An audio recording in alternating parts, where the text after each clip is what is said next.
Mark எழுதிய நற்செய்தி அதிகாரம் 12 இறை வசனங்கள் 38 முதல் 44 முடிய.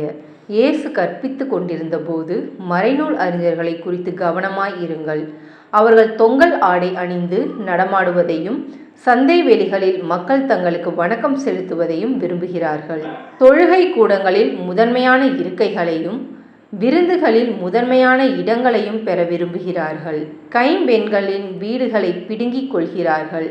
நீண்ட நேரம் இறைவனிடம் வேண்டுவதாக நடிக்கிறார்கள். கடுந்தண்டனை தீர்ப்புக்கு ஆளாகவிருப்பவர்கள் இவர்களே என்று கூறினார். இயேசு காணிக்கை பெட்டிக்கு எதிராக அமர்ந்து கொண்டு மக்கள் அதில் செப்பு காசு போடுவதை உற்று நோக்கி கொண்டிருந்தார்.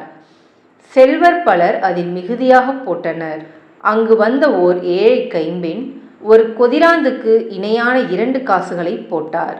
அப்பொழுது அவர் தம் சீடரை வரவழைத்து, இந்த ஏழை கைம்பெண் காணிக்கை பெட்டியில் காசு போட்ட மற்ற எல்லாரையும் விட மிகுதியாக போட்டிருக்கிறார் என உறுதியாக உங்களுக்கு சொல்கிறேன். ஏனெனில் அவர்கள் அனைவரும் தங்களுக்கு இருந்த மிகுதியான செல்வத்திலிருந்து போட்டனர். இவரோ தமக்கு பற்றாக்குறை இருந்தும் தம்மிடம் இருந்த அனைத்தையுமே, ஏன் தம் பிழைப்புக்காக வைத்திருந்த எல்லாவற்றையுமே போட்டுவிட்டார் என்று அவர்களிடம் கூறினார். இது கிறிஸ்துவின் நற்செய்தி. கிறிஸ்துவே உமக்கு புகழ்.